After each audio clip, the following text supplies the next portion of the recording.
हाँ दिख रहा है। अगला चरण कर लेते हैं। सिद्धम शुद्धम पड़मीयम जिणेन्द्रवर्णेमि चन्दमकलङ्कम् गुणरयण भूषणोदयम् जीवस्य पुरुवणं गोक्षम्।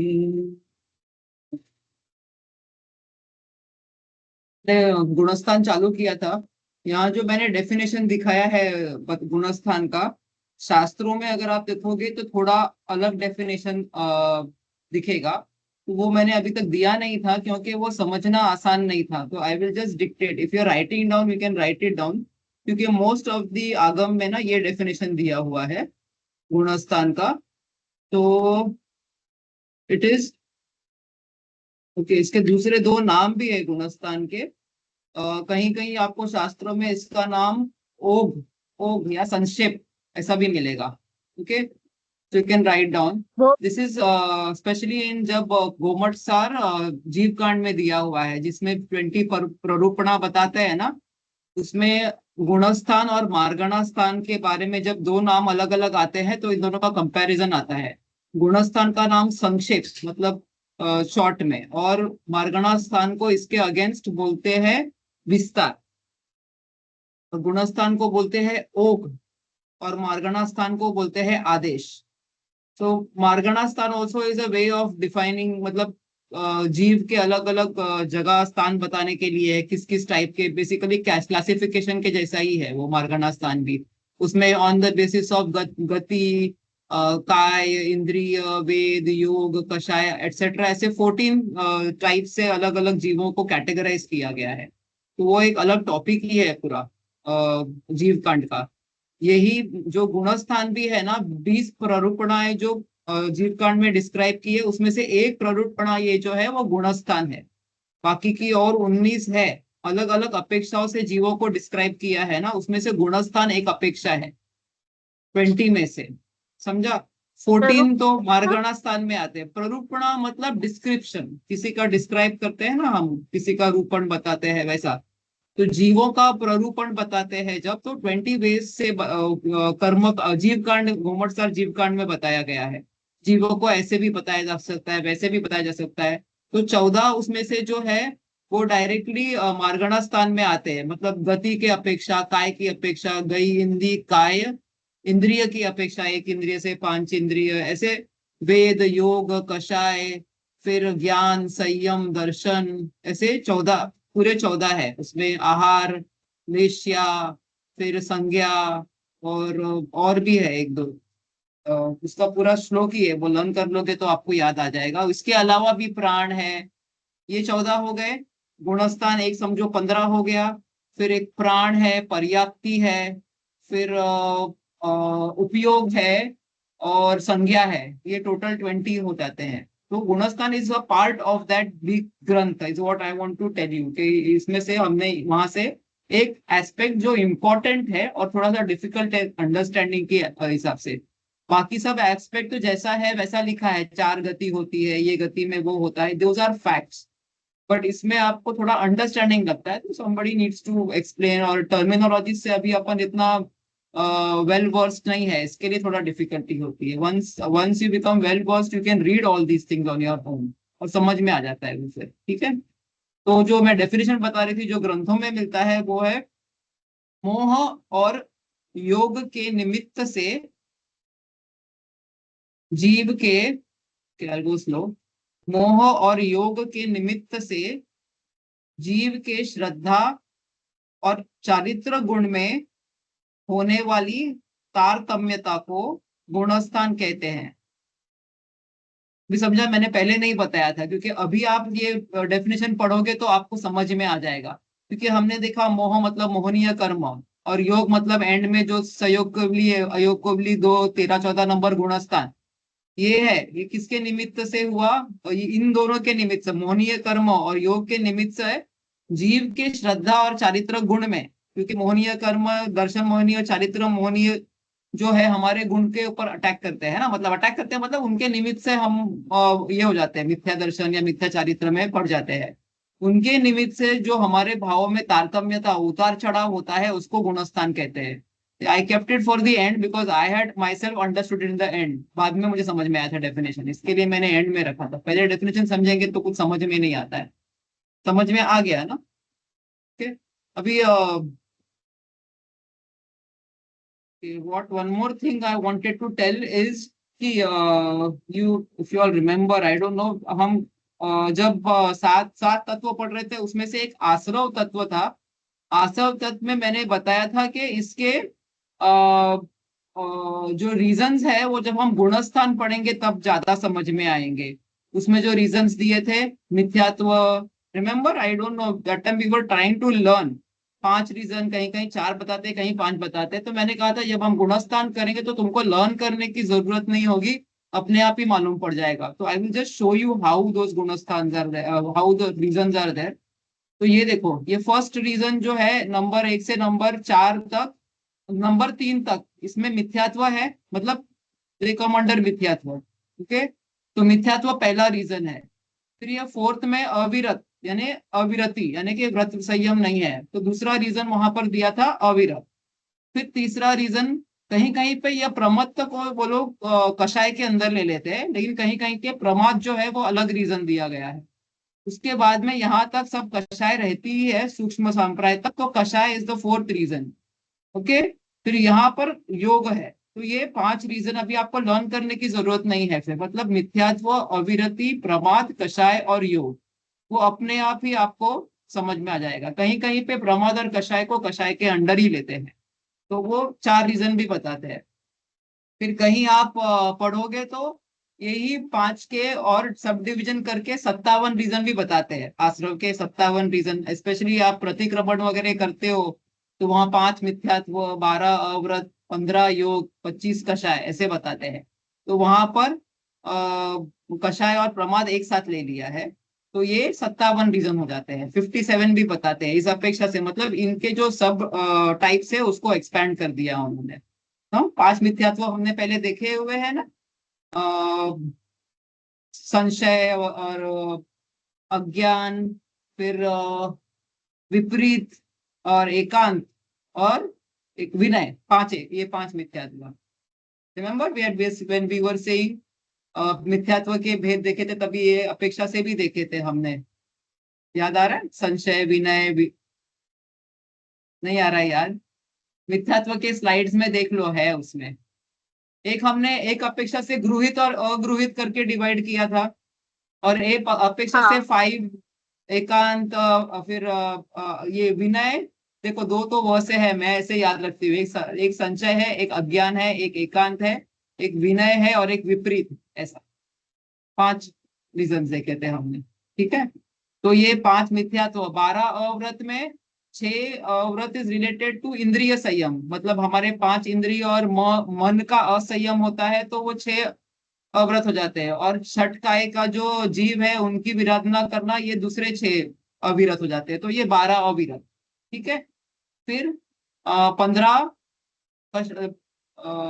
5 मिथ्या तो 12 अव्रत, 15 कषाय, नहीं 25 कषाय और 15 प्रमाद बताया ना। हाँ सॉरी, योग नहीं लिया है इसमें, प्रमाद बताया है। तो 15 प्रमाद जो है ना, उसकी भी अपेक्षा है 5 इंद्रिय और 4 3 मन वचन काय और 4 कषाय। ये कितने हो गए? 13 हो गए ना।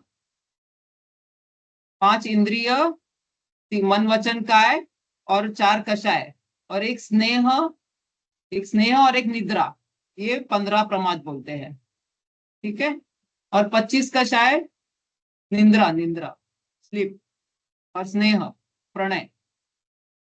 और 25 कषाय तो अपने को पता ही है ना, ये जो 25 अपने को यहाँ पर दिए हुए, 9 9 कषाय और 16 ये जो है 4 चौकड़ी। ठीक है, तो ये इस अपेक्षा से भी 57 रीजन हो जाते हैं अपेक्षा, ये आश्रम के। तो और तो क्या ये मुझे भी। रहते हैं कि वो इसमें काउंट होते हैं क्या? हम्म। आलोचना में जो ये रहते हैं वो इसमें ही काउंट होते हैं ना? श्रावक प्रतिक्रमण है, एक लघु श्रावक प्रतिक्रमण, उसमें फर्स्ट लाइन है ये 5 विद्यात्व, 12 व्रत, 15 योग और 25 कषाय से जो 57 आश्रम का पाप हुआ है, वो मेरा मिथ्या होवे जो है ना, वो इसमें आता हाँ है ये सब फिर ऐसे। तो it becomes easier once you know गुणस्थान ना, तो वो आसान हो जाता है लर्न करने के लिए। ठीक है। व्रत के भेद कौन से बताए, व्रत के? क्या? व्रत व्रत वो अविरत के भेद कौन से बताए? 12 अवरत है ना, तो हाँ। छह अवरत तो इंद्रिय रिलेटेड है, मतलब 5 इंद्रिय और एक मन, और हाँ। बाकी के 6 षटकाय के जीव का विराधना, मतलब 5 स्थावर और एक त्रस, ऐसा। ठीक है।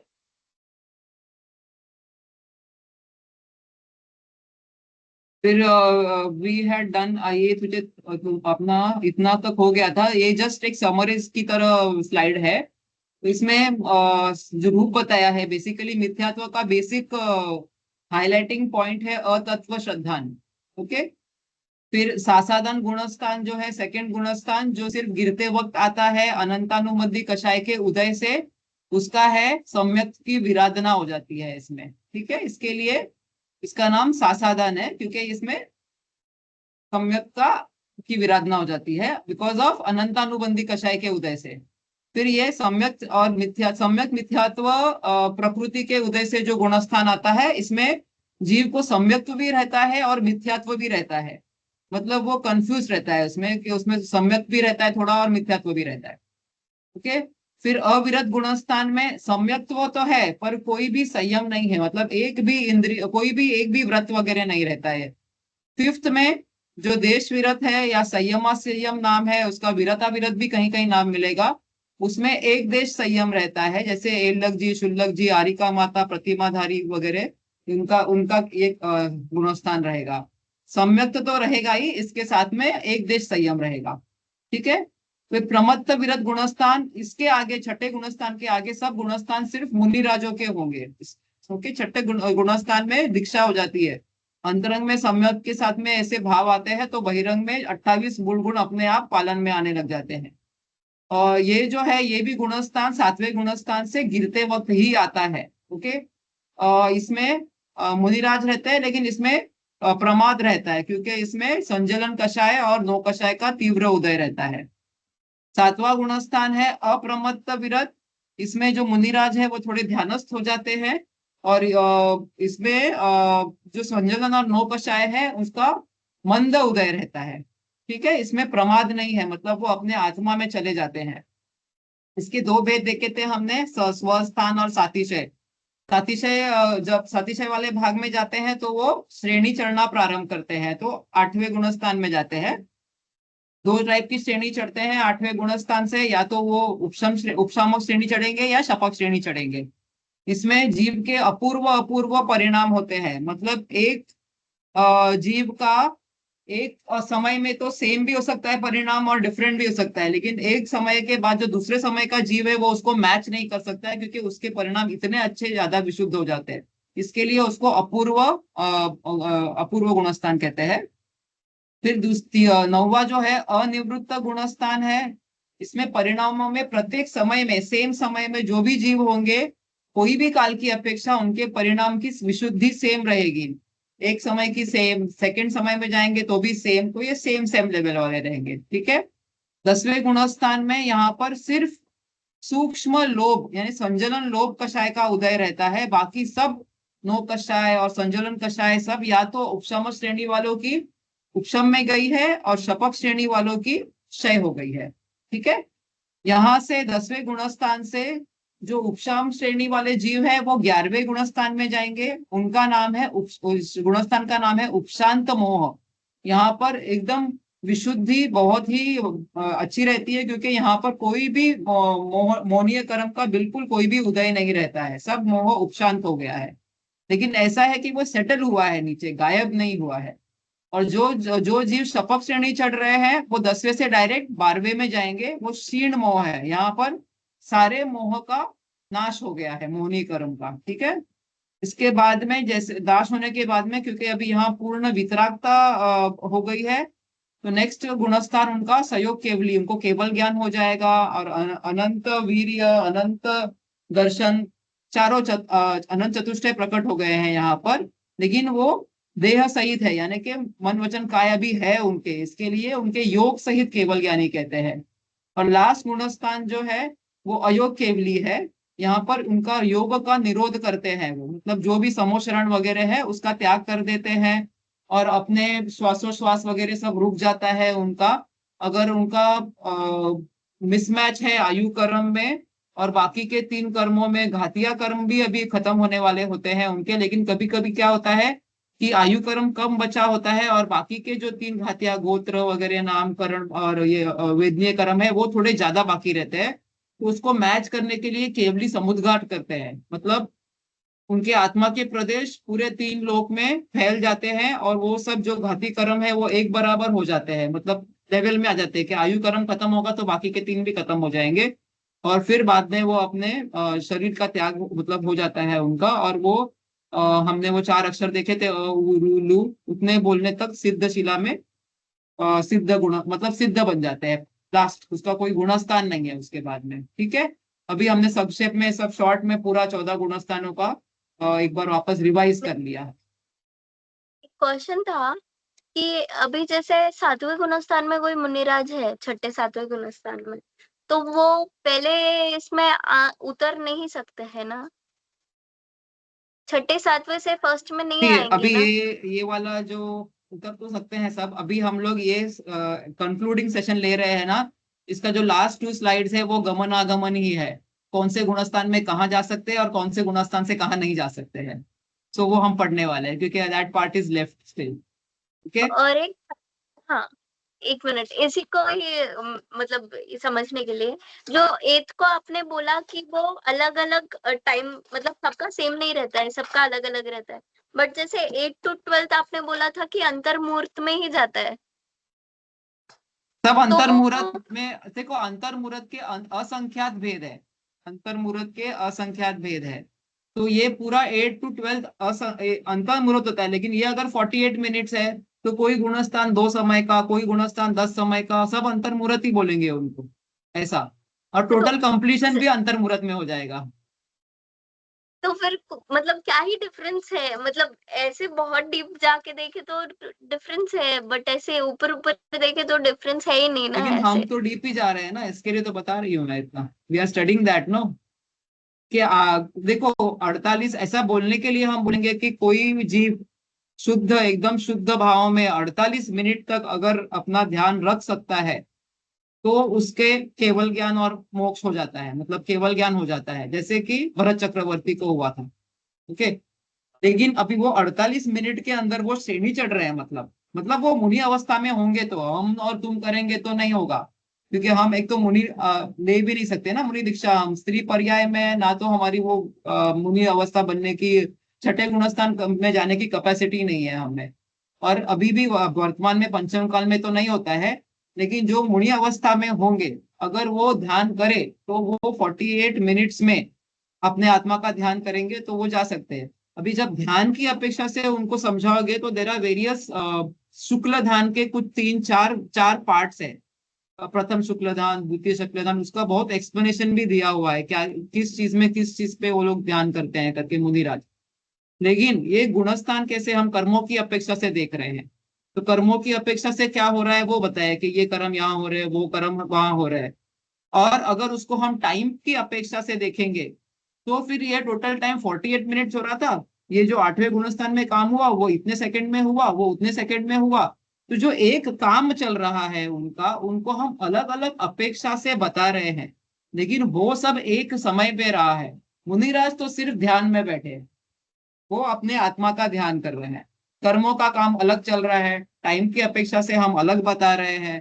तो ये सब अलग अलग अपेक्षा से, क्योंकि यही यही नए हैं, यही समझना बहुत इंपॉर्टेंट है कि ये नए होता है कि जब हम किस अपेक्षा से क्या बता रहे हैं वो समझ में आएगा तो कंफ्यूजन दूर हो जाता है। जब समझ में आ रहा है कि अभी we are talking about time, then we are talking about karma, then we are talking about उनके भाव क्या हो रहे हैं उस वक्त, तो ये अलग अलग काम तो एक ही चल रहा है। अभी बाहर में हम बैठे हैं लेकिन हमारे बॉडी में डाइजेशन भी चालू है, सर्कुलेशन भी चालू है, ऑक्सीजन का भी काम चालू है। तो हम अभी किस अपेक्षा से, अपने दिमाग का काम अलग चालू है, फिजिकल काम अलग चालू है, तो हम किस अपेक्षा से क्या बात कर रहे हैं उस वक्त। हजार कोई भी, मतलब इसके लिए बोलते हैं ना, कोई भी वस्तु में अनंत गुण है, अनंत गुण, लेकिन हम एक टाइम पे एक पे ही बात कर सकते हैं केवली को सब अनंत गुणों में क्या हो रहा है एक टाइम पे दिखता है, लेकिन हमको ना तो दिखता है। चलो दो चार भी दिखे तो भी बात करने का मतलब लैंग्वेज की दुर्बलता ऐसी है कि हम एक टाइम पे एक ही चीज पे फोकस कर सकते हैं। इसके लिए ये नए नए का ज्ञान दिया है, स्यादवाद का ज्ञान दिया है, अनेकांतवाद का ज्ञान दिया है अपने यहाँ पर, कि ये है तो एक दूसरे को मिसअंडरस्टैंड ना करे लोग करके। वो देखो जो स्टूडेंट्स ज्यादा डीप में नहीं जाना चाहते हैं वो ना पढ़े, मतलब गुणस्थान में क्या हो रहा है, ठीक है 8वें से 12वें में श्रेणी चढ़ गए, लेकिन जिसको इंटरेस्ट है जैसा जैसा वो उसके हिसाब से पढ़े, ऐसा है। किसी को अध्यात्म में बहुत इंटरेस्ट है लेकिन थोड़ा बैकग्राउंड इसका मालूम होना चाहिए, क्योंकि आप, मैंने क्यों ये सब बता रही हूँ, क्योंकि आप समय सार की पढ़ाई चालू करोगे, वहां पर आई थिंक छठे सातवें नंबर की गाथा में आता है ना मैं प्रमत्त हूँ ना मैं अप्रमत्त हूँ, फिर अभी प्रमत अमरत प्रमत क्या है, ऐसा चालू होगा ना, फिर गुणस्थान पढ़ना चालू करोगे, इसमें दिया है गुणस्थान में। इससे अच्छा ये सब बैकग्राउंड तुम जमा करो अभी, फिर वहां पर तुमको बिल्कुल you will be able to study without hindrance, because ultimate aim is to what, to study Dravyanuyog and understand your own atma, no? So that is for that background, one thing is to provide background, and second thing is तुम्हारे को महिमा आए केवल ज्ञान की, कि केवल ज्ञान में क्या क्या दिखता है, ताकि तुमको पूरा श्रद्धा हो कि ये जो है वो दिखता है, और ऐसा हम फिजिकली भी देख रहे हैं बहुत कुछ मैचिंग, तो श्रद्धा तुम्हारी गाढ़ी हो जाएगी उसमें, तो you start believing. Then you read Samayasara, वो अपने आत्मा पे अप्लाई करोगे जब तुम, क्या ऐसा होता है क्या वैसा होता है, then you will be able to actually nail it down. अगर उन्होंने कहा कि हमारा राग द्वेष हमारा नहीं है, तो आप अंतरंग में जाके देखो, क्या can I separate myself from these feelings, am I different. When you practice this you will understand कि हाँ मैं अलग हूं, मैं अपने भावों को अलग कर सकती हूँ अपने से, क्योंकि यही सिचुएशन में I can react differently, that means that reaction is the changing variable which can be control. तो वो ध्यान में आने लगता है, it start striking in you and changes start coming in you. वो बहुत इंपॉर्टेंट है, अल्टीमेट एम तो हमारा यही है ना, कि हमको ये सब अपने में कैसे अप्लाई करना है। What I am telling you now is all करुणानुयोग, होपिंग दैट आप लोग द्रव्यानुयोग वगैरह क्लासेस में थोड़ा बहुत पढ़ा रहे हैं, what ever level, I don't no, ठीक लग रहा है मुझे। Sometimes I get confuse actually what, अपने यहाँ पर थोड़ा दिगंबर श्वेतांबर गड़बड़ घोटाला बहुत चलता है क्लासेस में भी। Sometimes let it be, it's on recording, I don't really want to talk about it, let it be we will talk later maybe। ठीक है, तो ये हमारा थोड़ा समराइज हो गया। कि मेरा क्वेश्चन जो था ना, मतलब ये सब 48 मिनट्स के नए, मतलब आई एम अंडरस्टैंडिंग कि अलग अलग भाव से अलग अलग चीज देख रहे हैं, बट अब जैसे बोले कि समय बहुत छोटा यूनिट है टाइम का, ठीक है, तो 8वें गुणस्थान में समझो ये एक्स और वाई मुनिराज है, ठीक है, तो ये एक्स मुनिराज का पहले 8वें गुणस्थान में हो गया, और ये 9वें गुणस्थान, मतलब ये 8वें में आए हैं ऐसे, तो सेकंड्स में ये 9वें में चले गए और ये भी 9वें में चले गए, मतलब 9th सेकंड गुणस्थान में में। नहीं, दो समय भी लग सकता है, तीन समय भी, एक सेकंड में असंख्यात समय है बाय द वे। जो हाँ, समय जो यूनिट है ना, वो सेकंड मतलब में देखोगे तो असंख्यात समय है उसमें, लेकिन यहाँ पर समय समय के हिसाब से, ये फर्स्ट समय में see what you are talking about to मुनिराज, राइट? व्हाट आगम में लिखा है वो त्रिकाल, भूत भविष्य वर्तमान के समय के सब मुनिराज का कंपैरिजन किया है। तो सब मुनिराज एक समय में नहीं, कोई कोई 5 समय भी लिया होगा ऐसा, लेकिन एग्जैक्ट, ये कंपैरिजन करके उन्होंने देखा कि ये मुनिराज जब पहले समय में गए और ये मुनिराज उनके एक समय बाद पहले समय में गए, तो भी विशुद्धि इतनी नहीं हो सकती है कि वो उनको कैचअप कर सके। समझा? मतलब इतना इतना विशुद्धि बढ़ती है। सुनो, द फोकस शुड बी विशुद्धि इस लेवल से प्रत्येक समय बढ़ती है, दैट इज द फोकस। इसलिए उसको अपूर्व भाव हो जाते हैं उनको ऐसा। तो 5 समय हाँ, भी हो सकता है। वो काउंट है, वो इतना सा है, मतलब अभी के समझो मेरे को लग गया कहीं पे, हाँ, तो मेरे को इस 3 से 4 सेकंड उसको ग्रास्प करने में लगेगा कि लग गया करके, और आप समय बता रहे हो तो समय इज अ तो वेरी ये स्मॉल जो, यूनिट, हाँ, तो मतलब वो तो ये आने, हमारे तुम्हारे ज्ञान की बात नहीं है ना, कर्णानुयोग का डेफिनेशन ही वही है, केवली गम्य है जो। जो ओके। केवली भगवान ने बताया है वो, जब हम केवली बनेंगे तो हमको एक एक समय दिखेगा अलग अलग, उसमें एक एक समय में एक एक चीज, एक एक द्रव्य में क्या हो रही है वही दिखेगा। तभी हम देखना नहीं चाहेंगे क्योंकि हम अंतर्मुख हो जाएंगे, तभी हमारे आत्मा पे ध्यान होगा। It's like the mirror reflecting everything, the mirror doesn't want to see और doesn't want to see, still it is going to reflect, उनका क्वालिटी बन जाता है ज्ञान का। लेकिन उनको सब एक एक समय का भेद इतना क्लियरली दिखता है, तो उसकी महिमा आनी चाहिए केवल ज्ञान की, क्योंकि हमको एक एक सेकंड में भी समझ में नहीं आता है, इसमें असंख्यात समय गुजर जाते हैं। तो ठीक है, हमको जो बताया है वो अपन पढ़ रहे हैं, किसी मुनिराज ने नहीं देखा है, ये केवली भगवान ने बताया है ऐसे। ठीक है, और मतलब कुछ डाउट है तो वो पूछ लो, ऐसा कुछ नहीं है।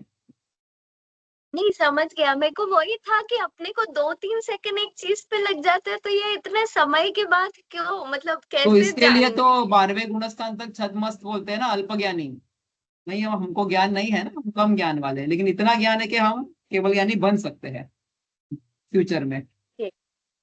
ठीक है, भी हाँ, I just wanted to talk about this आदि मध्य और अंत दीपक। आदि दीपक जो होता है, आपने सुना है कभी नमोकार मंत्र वगैरह में भी पढ़ते वक्त शायद ये बताया था कि कोई कोई वर्ड्स होता है ना, एक ही बार कोई सेंटेंस के आगे जब कोई शब्द किसी पंक्ति के आदि में रखा जाता है, पर वो पंक्तियों में जो भी बाकी की बात है उसमें हर एक जो भी वेरिएबल होगा ना उसके ऊपर लागू होता है, तो उसको आदि दीपक कहते हैं। जैसे अगर किसी ने सिर्फ नमो अरियंत सिद्ध आचार्य उपाध्याय साधु बोल दिया, तो उसका मतलब ये है कि सबको नमो, नमो अरियंत नमो सिद्ध ऐसे, तो वो नमो वर्ड बिकम्स आदि दीपक। ऐसे ही कहीं कहीं मध्य दीपक भी आते हैं अपने जिनवाणी में, कहीं कहीं सेंटेंसेस में, जो सेंटेंस में बीच में रख देते हैं, लेकिन दीपक मतलब क्या कि वो लाइट कर रहा है बाकी के सेंटेंस को। आदि में रखा तो पीछे के जो वर्ड्स हैं उनको लाइट कर रहा है, it is applicable to all the words. मध्य में रखा तो आदि और पीछे दोनों को लाइट कर रहा है, it is applicable to all the words. अंत में रखा तो पीछे रखा है तो भी it is applicable to all the words. Now you last me, जब it is applicable to all the words उसको या तो स्टार्टिंग में ही रख दो, बार बार क्यों चेंज कर रहे हैं? तो वो गाथा में जो लय सुर अक्षर मात्रा वगैरह बिठाने के हिसाब से उन्होंने उसका वर्ड का वो जो है सिचुएशन पोजिशन चेंज करते हैं वो, क्योंकि सूत्रों का कुछ रूल्स होता है, इतनी मात्रा होनी चाहिए एटसेट्रा, इतने ही अक्षर होने चाहिए, तो उसके हिसाब से बताया हुआ है। लेकिन यू टू अंडरस्टैंड कि ये वर्ड यहाँ लिखा है तो भी बाकी के चीजों को एप्लीकेबल है। ठीक है, तो अभी ये गुणस्थान के हिसाब से क्यों एप्लीकेबल है वो बता रही हूँ मैं। ठीक है, देखो यहाँ पर अंत दीपक यहाँ पर एक्सप्लेन किया है कि चौथे गुणस्थान का नाम क्या है, सम्यक अविरत सम्यक दृष्टि। हालांकि बाकी के पहले 3 गुणस्थान में अविरत शब्द लगाया नहीं है, लेकिन इसको अंत दीपक की तरह आपको ट्रीट करना है कि 1 2 3 4 सभी गुणस्थान में व्रत नहीं है, तो वो it is applicable not only to 4 but to all the गुणस्थान, उसके पहले के सब अविरत है। तो जब अविरत सम्यक दृष्टि बोल दिया तो 1 2 सम्यक दृष्टि तो 4th गुणस्थान ही है, लेकिन द वर्ड अविरत इज एप्लीकेबल टू 1 2 3 एंड 4, सब उसमें अविरत हो जाते हैं। ठीक है, अभी जो 6th गुणस्थान है, एक मिनट,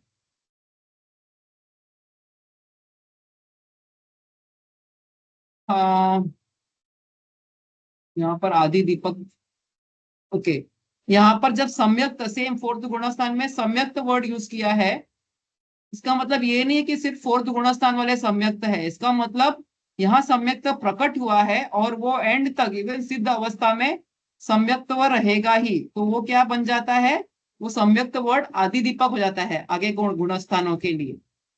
ये सब मैं समय सार की अपेक्षा से बता रही हूँ, जब तुम वो गाथाएं पढ़ोगे 6th और 7th नंबर की, तब तुमको मालूम पड़ेगा ये मैंने क्यों बताया है। आदि दीपक अंत दीपक प्रमत विरत वगैरह जो भी है, ये समझने के लिए जो आगे के ग्रंथ हम पढ़ेंगे ना, तो ये समझना जरूरी हो जाता है, क्योंकि कोई कोई मुनिराज इस अपेक्षा से बोल देते हैं, कोई मुनिराज उस अपेक्षा से, तो आपने कभी सुना ही नहीं होगा तो पता नहीं चलेगा। इसके लिए I am introducing these concept to you. Okay, फिर अविरत सम्यक, हाँ, अविरत सम्यक्त्व 4th गुणस्थान में पहले 4 के लिए आदि लगाया, फिर जो सेकंड नहीं, स्लाइड आपने बताया। अगर पहले 4 के लिए कुछ एंड में लगाया है तो वो अंत दीपक होगा ना, तो अविरत पार्ट है ना, मतलब व्रत नहीं है, वो 4th में हाँ, लिखा है, but that is like an nth दीपक, मतलब 1 2 3 में भी व्रत नहीं है कोई, बराबर। तो इट इज इन द हाँ end of that it becomes and, it becomes अंत दीपक। सेम वे बट सम्यक्त अविरत है ना ये वाला फोर्थ गुणस्थान। जो सम्यक्त वर्ड है दैट इज द बिगिनिंग, वो आगे के सबको लाइट कर रहा है कि ये भी सब सम्यक्त है, आगे इसके आगे आने वाले सब सम्यक्त है, पांचवे भी छठवे भी सातवें भी। देन इट बिकम्स आदि तो दीपक। एक समझा? सेंटेंस सफिक्स होता है और प्रीफिक्स भी होता है, ऐसे समझ सकते हाँ, हैं। अविरत जो है दैट इज अंत दीपक फॉर ऑल द गुणस्थान, बट सम्यक्त इज आदि दीपक फॉर द रिमेनिंग आगे के गुणस्थान। When it is in the beginning, no, आदि मतलब बिगिनिंग में, अंत मतलब एंड में। जब एंड में दीपक लगा रहे हैं तो बाय मतलब इट इज अंडरस्टूड कि इसके पहले के चीजों को लाइट कर रहे हैं। और आदि में दीपक लगा रहे हैं मतलब इट इज अंडरस्टूड कि इसके बाद की चीजों को लाइट करेगा ना। दीपक मतलब लाइट कर रहा है ना, मतलब दिया रखा हुआ है ऐसे। समझा? थोड़ा सा समझ में यस, आ रहा है कंसेप्ट? ओके। थोड़ा सा है। हाँ, it is a different concept but it is interesting also, and it is so intellectual कि दे सेव सो मच टाइम कि एक बार ऐसा बोल दिया मतलब समझ जाओ करके ऐसा। ठीक है। अभी same thing is if you go to सातवें गुणस्थान, दिस इज एन आदि दीपक प्रोबेबली फॉर अप्रमत्त। प्रोबेबली कि फोर्थ नहीं, गुणस्थान। Let's go easy. फोर्थ में समझा तुमको अभी।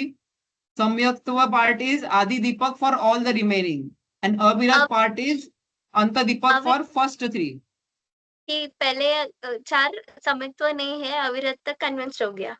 तो जो सम्यक्त्व है, मतलब अविरत सम्यक्त्व जो आप बोल रहे हो कि मध्य में लिया, मतलब 4 to 12 तक लिया है करके, बट अविरत व्हाट इज सम्यक्त नहीं, you have to divide the, these are two qualities of the fourth गुणस्थान।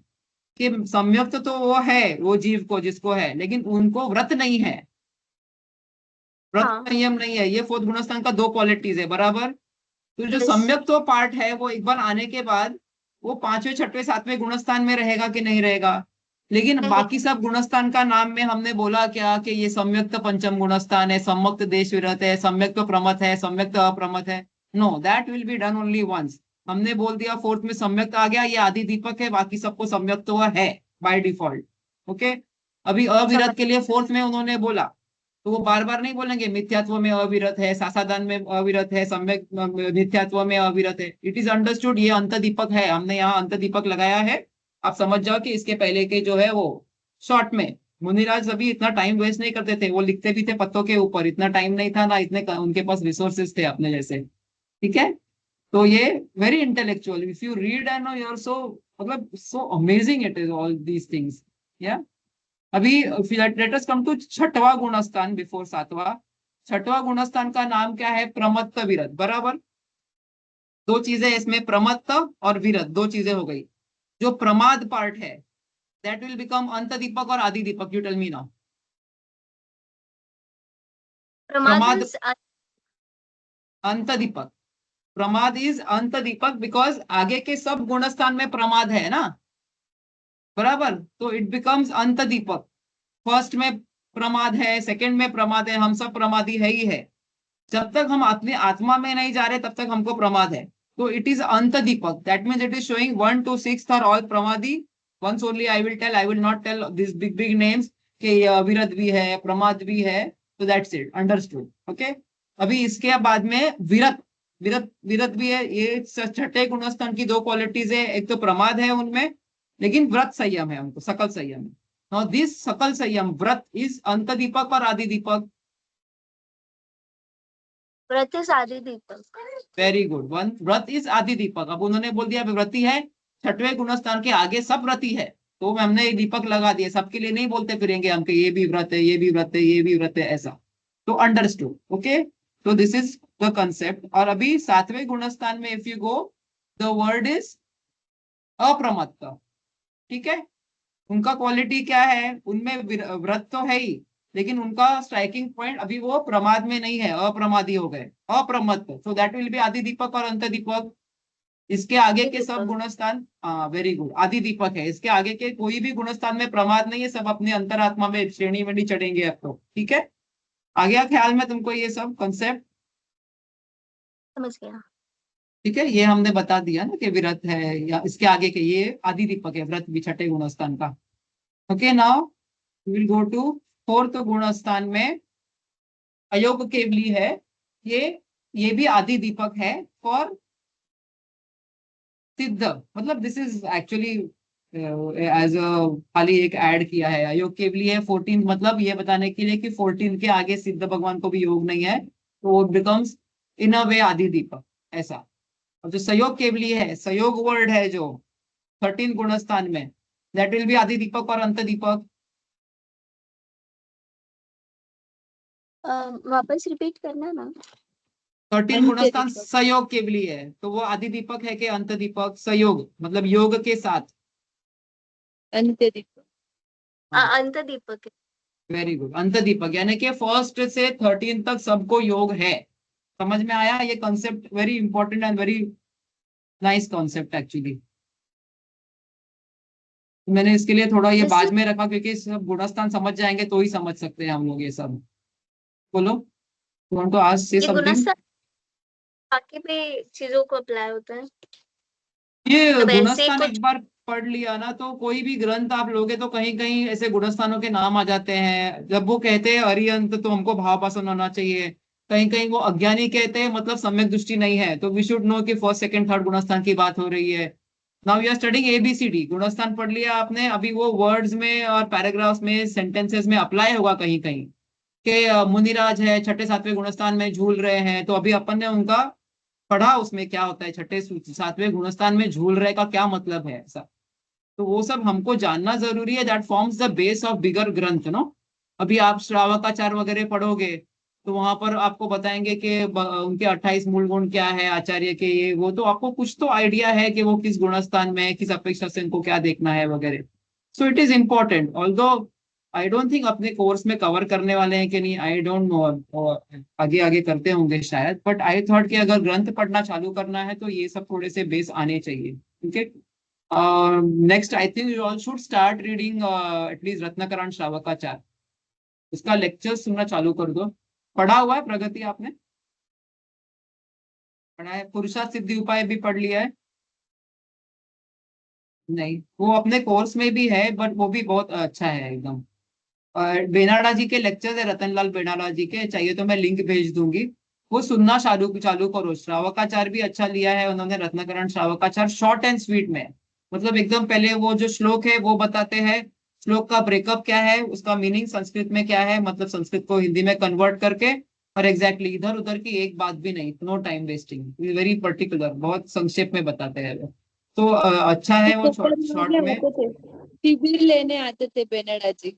कोपर गांव में, मेरा मायका है कोपर गांव का। अच्छा उनके अच्छा, शिविर लगते थे वहां पे। बहुत अच्छा, खुद बढ़िया, आते थे एकदम वो। पॉइंट टू पॉइंट ही बात करते हैं, एक सेंटेंस भी एक्स्ट्रा नहीं बोलेंगे वो भी ऐसा। अच्छा बोलते हैं, तो उनका शुरू ये दो तीन चीजें समय सार भी लिया है उन्होंने, पर I can tell you other references which you can study from Samayasara, क्योंकि फिर वो समय सार है ना, उसका एक्सप्रेशन जरूरी है ज्यादा, वो संक्षेप में पढ़ाएंगे तो नहीं समझ में आता है ऐसे। ठीक है, first you should start with Shravakachara I think, समय सार अभी थोड़ा और टाइम है। ठीक है? फिर गुणस्थान, अभी हम जो बोल रहे थे ना, कौन से गुणस्थान में कहाँ से जीव आ सकता है और कहाँ जा सकता है। ओके, आ यहाँ अभी देखो, यहाँ से इसको गमनागमन भी कहते हैं। गमन मतलब कहाँ जाना है, और आगमन मतलब कहाँ से आ सकता है वो। ओके, अभी ये जो फर्स्ट गुणस्थान है, यहाँ से और नीचे तो कहीं जा ही नहीं सकता है। यहाँ पर अवरोहण दिया है मतलब नीचे जाना, और आरोहण दिया है मतलब ऊपर की तरफ जाना, तो दैट इज द लोवेस्ट गुणस्थान। सो उससे बिलो कुछ भी नहीं है। तो फर्स्ट गुणस्थान जो है मिथ्यात्व गुणस्थान, उसके आगे हम लोग ने यहाँ पर क्रॉस लगाया है कि यहाँ से कोई नहीं नीचे जा सकता है। लेकिन वहां से आ कहाँ से सकते हैं, उसके लिए फिफ्थ, फोर्थ, फिफ्थ, सेवेंथ, फिर थर्ड, फोर्थ, फिफ्थ, सेवेंथ ऐसे दिया हुआ है। तो ये दो अपेक्षा से दिया हुआ है। ये जो थर्ड डाला है ना, ये सादी और मिथ्या दृष्टि और अनादि मिथ्या दृष्टि इस अपेक्षा से दिया हुआ है, क्योंकि थर्ड गुणस्थान आपको याद आ रहा है क्या कुछ? सादी मिथ्या दृष्टि, अनादि मिथ्या दृष्टि कुछ? एक बार मिथ्यात्व का छेदन हुआ तो मिथ्यात्व की प्रकृति तीन भाग में हो जाती है, मिथ्यात्व, सम्यक मिथ्यात्व और सम्यक्त्व, याद है? तो एक बार होके फिर से वापस मिथ्यात्व में गया हो तो वो सादी मिथ्या दृष्टि है, और पहले से कभी हुआ ही नहीं है तो अनादि मिथ्या दृष्टि है। ऐसा, तो वो जिसके तो है ही नहीं थर्ड गुणस्थान, वो डायरेक्ट फर्स्ट से उपसम सम्यक्त करके फोर्थ में गया फर्स्ट टाइम, तो वो फोर्थ से गिर के वापस फर्स्ट में आ सकता है। Now what I have not told you till now is कि there can be जीव्स जो फर्स्ट गुणस्थान से, जो पहले से ही सब व्रत संयम वगैरह पाल रहे हैं, मतलब ऑलरेडी वो जैसे देश व्रती होते हैं ना, हमने 12 व्रत ले लिए, 5 अणुव्रत, गुणव्रत, शिक्षाव्रत वगैरह सब पाल रहे हैं वो लोग, जैसे 5वें गुणस्थान में पालते हैं ना, वो सब प्रतिमा भी ले ली होगी शायद, लेकिन उनको सम्यक्त्व नहीं है। लेकिन बहिरंग की जो भूमिका है वो उन्होंने व्रत संयम की बना लिया है। तो ऐसा हो सकता है कि उनको पढ़ते पढ़ते जब सम्यक्त्व हो जाए तो वो फर्स्ट मिथ्यात्व से डायरेक्ट फिफ्थ गुणस्थान में जाए। ऐसे भी जीव हो सकते हैं। ओके, फिर ऐसे भी जीव हो सकते हैं जो बाहर से मुनि व्रत ले लिए हैं उन्होंने, और अभी तक उनको सम्यक्त्व नहीं है, लेकिन वो प्रॉपर 28 मूल गुण का सब पालन कर रहे हैं। द्रव्यलिंगी मुनि बोलते हैं उनको, कि द्रव्य से वो सब पालन कर रहे हैं, अभी भावलिंगी नहीं हुए हैं। लेकिन जब वो कुछ अध्ययन वगैरह करे, स्वाध्याय करे, और उनको जब सम्यक्त्व हो जाए तो वो डायरेक्टली फर्स्ट से सेवेंथ में जा सकते हैं। Okay, that is also possible. और वही ये जो उपशम सम्यक्त्व करके जाते हैं ये लोग फर्स्ट से फिफ्थ में, फर्स्ट से सेवेंथ में, बाहर में, लेकिन मुनिराज होना चाहिए सर, सेवेंथ में जाएंगे, हम लोग नहीं जा सकते हैं। ठीक है, तो जब वो उपशम सम्यक्त से गिरेंगे तो फिर वो सेवेंथ से गिरेंगे, फिफ्थ से गिरेंगे, अगर फिफ्थ गुणस्थान वाले हैं तो फिफ्थ से गिरेंगे। तो उस अपेक्षा से यहाँ पर लिखा हुआ है ओके, कि जब वो गिरते हैं तो या तो फोर्थ से आ सकते हैं, फिफ्थ से आ सकते हैं, सेवेंथ से आ सकते हैं। अगर सादी मिथ्या दृष्टि है तो वो सम्यक मिथ्यात्व से भी गिरकर नीचे आ सकता है, फिर वो थर्ड, फोर्थ, फिफ्थ और सेवेंथ से आ सकता है। आया ख्याल में? ओके, सेकंड गुणस्थान हमने क्या बोला था, सिर्फ गिरते वक्त आता है वो, बराबर नीचे गिरते वक्त ही आता है, फोर्थ गुणस्थान से नीचे गिरते वक्त। उधर से नियम से जीव कहाँ जाएगा, फर्स्ट में, वहां से ऊपर जाने का कोई रास्ता नहीं है, because it is falling Apple from the tree, it can not go up. तो उस अपेक्षा से यहाँ पर लिखा है कि सासादान में मतलब ऊपर तो जा ही नहीं सकता है, तो क्रॉस डाल दिया है, और नीचे की तरफ कहाँ जाएगा, सिर्फ फर्स्ट गुणस्थान में। ठीक है, जो मिश्र गुणस्थान है, थर्ड गुणस्थान, वो इनडिसिसिवनेस का गुणस्थान है, उसमें सम्यक्त्व भी है और मिथ्यात्व भी है। अगर वो डिसाइड कर लेता है कि सम्यक्त्व की तरफ सच्चे वापस श्रद्धान कर लेता है तो वो ऊपर की तरफ कहाँ जाएगा, फोर्थ में, थर्ड से फोर्थ में। और अगर उसका डिसीजन नहीं हुआ, वापस मिथ्यात्व में चला गया, तो वो फोर्थ से, थर्ड से वापस फर्स्ट में जा सकता है। तो यहाँ पर देखो, यहाँ पर लिखा है मिश्र गुणस्थान, आरोहण मतलब ऊपर की तरफ फोर्थ में, अवरोहण मतलब नीचे की तरफ फर्स्ट में। ओके, अभी सम्यक्त्व की अपेक्षा अभी फोर्थ गुणस्थान में जो जीव है, कोई भी सम्यक्त्व होने दो, वो अगर ऊपर की तरफ जाएगा तो वो देशव्रत लेके फिफ्थ गुणस्थान में जाएगा, या डायरेक्ट सेवेंथ गुणस्थान में जाएगा, क्योंकि सिक्स्थ गुणस्थान गिरते वक्त आता है, सेवेंथ से चढ़ते वक्त नहीं आता है, तो वो ऊपर की तरफ चढ़ते वक्त नहीं जाएगा। और अगर नीचे की तरफ जाएगा तो हमने हमने देखा था ना कि अगर वो उसको अनंतानुबंधी कषाय का उदय आ गया तो वो सेकंड में जाएगा, सम्यक मिथ्यात्व का उदय आ गया तो वो थर्ड में जाएगा, और अगर मिथ्यात्व का उदय आ गया तो वो फर्स्ट में जाएगा। ठीक है,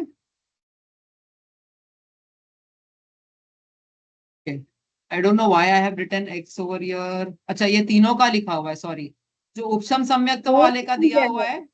हाँ, उपशम सम्यक्त्व और का वाला साइन भी सेकेंड या, दिया है, सॉरी, और मैंने साइन 1 और 3 ऐसा, मतलब क्यों दिया है बीच में? हाँ वही बता रही हूँ मैं। ये जो देखो तीन है ना, तीन टाइप के सम्यक्त बताया है ना हमने। उपशम हाँ। सम्यक्त वाला जब गिरेगा तो सेकंड में जाएगा या फर्स्ट में जाएगा। सायोपशमिक सम्यक्त वाला जब गिरेगा नीचे तो थर्ड में जाएगा या फर्स्ट में जाएगा। सायोप, ये जो सासादन है वो उपशम सम्यक्त से ही आता है, हमने पढ़ा था ना। औपशमिक सम्यक्त में ही अनंतानुबंधी का कषाय का उदय आता है, तो सायोपशमिक में नहीं आएगा। तो सायोपशमिक से या तो वो सम्यक मिथ्यात्व में जाएगा, नीचे जाएगा तो, या मिथ्यात्व में। और शाही सम्यक्त्व में तो कहीं भी नीचे जाएगा ही नहीं ना, क्योंकि क्षय हो गया उसके दर्शन मोही का, इसके लिए क्रॉस डाला है उधर। ठीक है, आया ख्याल में ना, समझ में आ रहा है ना। फिर अभी ये संयता संयत जो गुणस्थान है, फिफ्थ गुणस्थान, यहाँ से ऊपर चढ़ते वक्त डायरेक्टली मुनिराज की अवस्था होगी, जब जब मुनिराज के बाहर की जो उनकी लिंग होगा वो द्रव्य लिंगी होंगे, तो वो चढ़ेंगे ऊपर तो सातवें में जाएंगे, और नीचे गिरेंगे तो फोर्थ में, थर्ड में, सेकंड में या फर्स्ट में कहीं भी जा सकते हैं। यहाँ पर जो सेकंड लिया है वो औपशमिक सम्यक्त वाले जो डायरेक्ट फिफ्थ में चढ़ गए हैं ना, उनकी अपेक्षा से लिया है। जो मैंने बोला ना, बाहर से तो उनका सैयद का ऑलरेडी वो सब प्रतिमा वगैरह लिए हुए हैं, फिफ्थ गुणस्थान में है, लेकिन अंदर से सम्यक्त नहीं हुआ तो डायरेक्टली फिफ्थ में जाएंगे ना, तो वो उपशम से जाते हैं फर्स्ट टाइम। जब वो है तो उपशम में अनंत बुद्धि का उभय आ सकता है, तो वो सेकंड में गिरते वक्त आ सकते हैं। ठीक है, this is little confusing I know, but एक बार उपयोग लगाओगे तो सब समझ में आ जाएगा। हाँ, फिर सिक्स्थ गुणस्थान में, हाँ पूछना है अभी कुछ? हाँ, मतलब मैं पूछना चाहिए या नहीं पता नहीं, अभी आप कवर करोगे आगे। अभी सेवेंथ फिफ्थ में कोई शुल्लक जी ने मुनि दीक्षा ले ली, तो तो वो सेवेंथ सेवेंथ में में चले डायरेक्ट। गए। हाँ, ठीक है, 7th में। और फिर भी उनका मतलब उनको कुछ सुना रहे हैं और उनकी मृत्यु हो गई, तो फोर्थ वो में, सेवेंथ में ही फोर्थ में जाएंगे। जब कोई ऊपर के गुणस्थान में, फोर्थ के ऊपर के कोई भी गुणस्थान में मुनिराज भी होते हैं ना, जब उनकी देहांत हो जाता है अगर, तो वो उनका फोर्थ हो जाता है गुणस्थान, क्योंकि वो देव जनरली देवलोक की गति बांधते हैं, देवलोक में फोर्थ ही गुणस्थान होता है। फिर फोर्थ से जब नीचे जैसे इंसान के इसमें आए हैं, तो वो फोर्थ में ही रहते हैं या फर्स्ट में आएंगे, फिर उतर के फर्स्ट में आएंगे? का कौन सा भाव हो गया, देखो अगर वो मुनिराज है, लेकिन उन देखो यहाँ पर दिखाया है, ये भी एक्सप्लेन किया है यहाँ पर, ये देखो, देखो पहले तो ये सेवेंथ से तो जब गिरते हैं तो सिक्स्थ में ही आते हैं। देखो यहाँ पर लिखा है, देखो सेवेंथ है, जब वो ध्यान में है ना, अगर वो श्रेणी चढ़ गए तो ऊपर ही जाएंगे एट्थ में, और गिर गए तो सिक्स्थ में जाएंगे। सेवन से नीचे आते वक्त ही सिक्स गुणस्थान होता है, और मृत्यु होने पर देवों में जन्म होता है उनका, तो वो चौथा गुणस्थान ही होता है देवों में।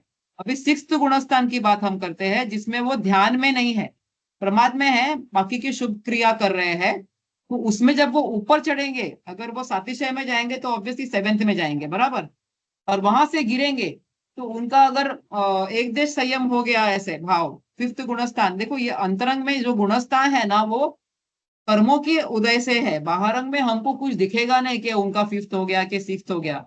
अंदर में अगर उनका प्रत्याख्यानावरण का उदय आ रहा है अगर, तो फिफ्थ गुणस्थान हो जाएगा, समझा?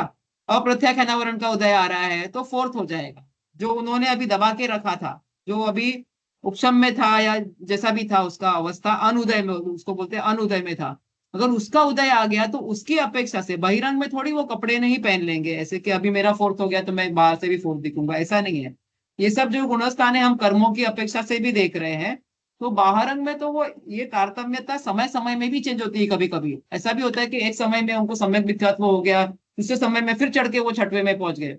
There is a story where एक राजा था, एक मुनिराज एक पेड़ के नीचे ध्यानस्थ थे, और एक राजा ने उनको देखा, और केवली के समोशरण में गए राजा, और उन्होंने पूछा कि ये जो मुनिराज है, उनके अभी कितने भाव बाकी है करके।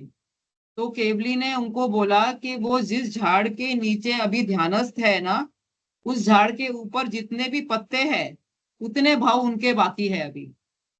लेकिन वो मुनिराज के भाव ऐसे बिगड़े, वो एक इंद्रिय में गए, एक इंद्रिय में गए, और उतने सब जो भी जीव, जो भी एक इंद्रिय के तो कितने छोटा छोटा आयु रहता है ना, उतने आयु करके वो झाड़ के पत्ते जितने एक हफ्ते में खत्म हो गए उनके वो आयु।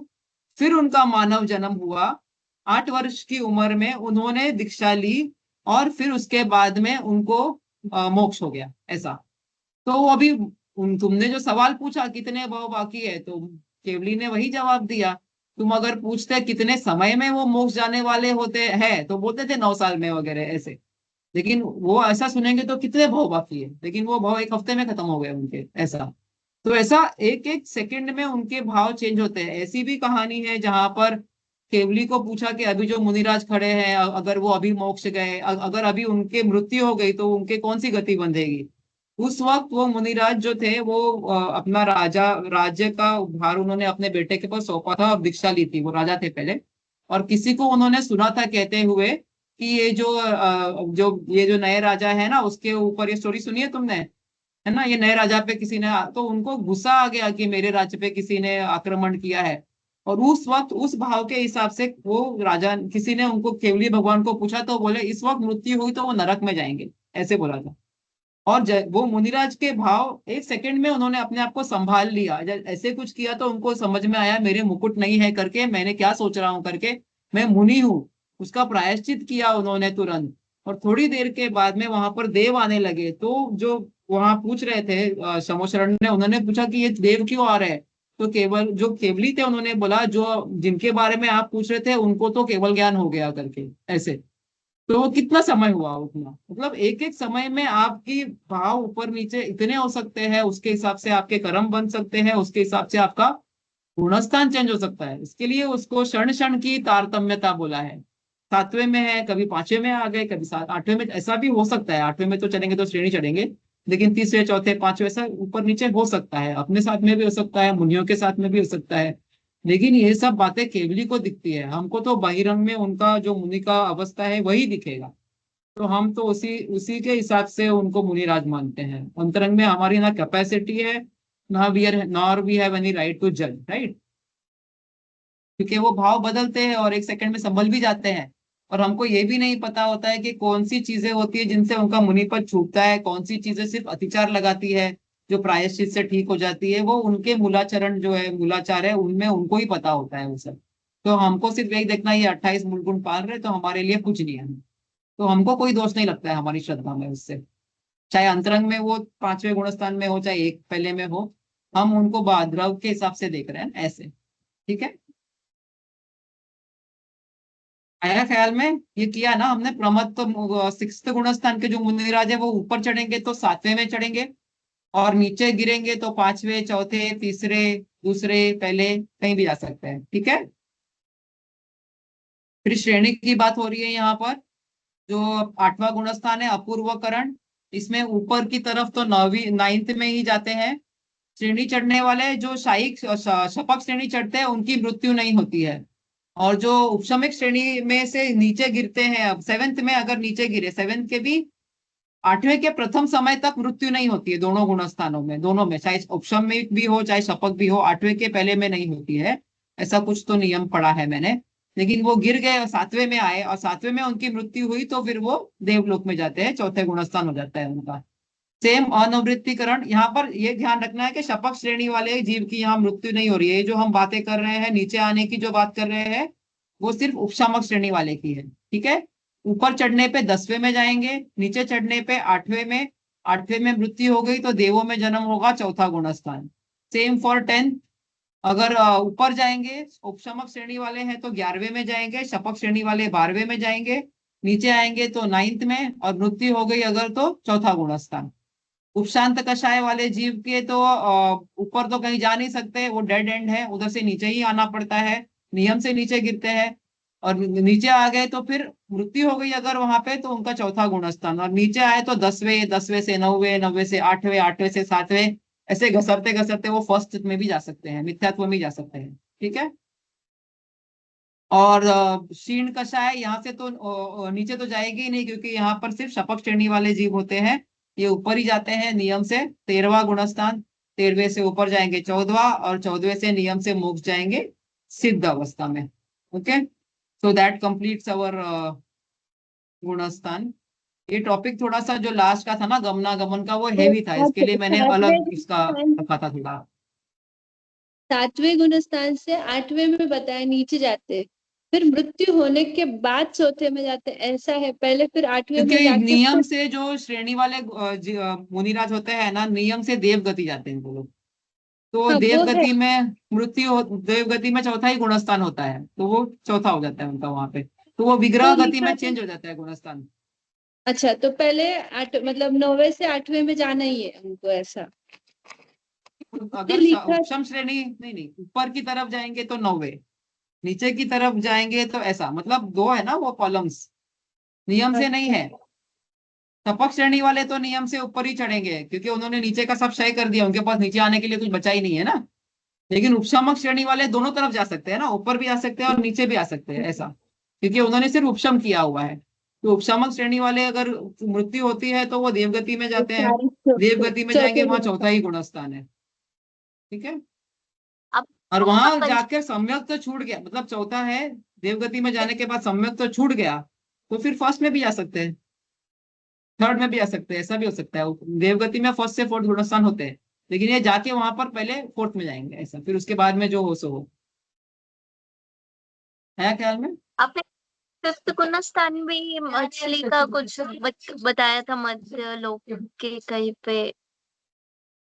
फिफ्थ गुणस्थान अपने यहाँ पर होता है ना, फिफ्थ तिरंज का भी होता है फिफ्थ गुणस्थान, क्या मतलब? तो फिर वहां फिफ्थ में नहीं जाते हैं क्या, मतलब वहां कैसे फिर?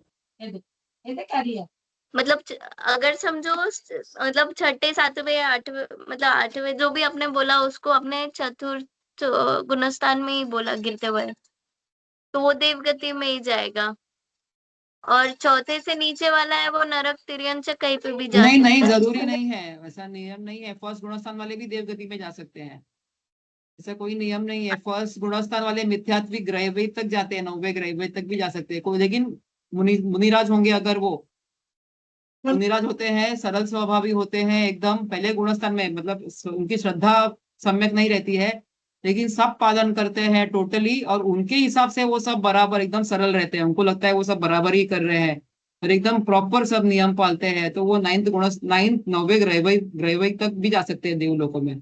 ऐसा नहीं है सब मिथ्या दृष्टि के नरक में जाएंगे, ऐसा नहीं है, वो तो चारों गति में जा सकते हैं, अपने भाव भी कुछ होते हैं ना। लेकिन मुनिराज का ये नियम है कि जो श्रेणी चढ़ रहे हैं वो गिरेंगे तो चौथे में जाते हैं, ऐसा। बाकी फर्स्ट गुणस्थान में ऐसा कोई नियम नहीं बताया अपन ने अभी, ये तो हम श्रेणी चढ़ने और ये जो बता रहे हैं हम लोग के ऊपर कहाँ जा सकते हैं, नीचे कहाँ, गति की अपेक्षा नहीं बताया है ना अपन। वो जो मार्गणा उपशम स्थान श्रेणी वगैरह पढ़ते हैं वाले, ना, एक मिनट में रिकॉर्डिंग स्टॉप करती हूँ। उपशम श्रेणी वाले ही जाते हैं ना नीचे, चौथे गुणस्थान।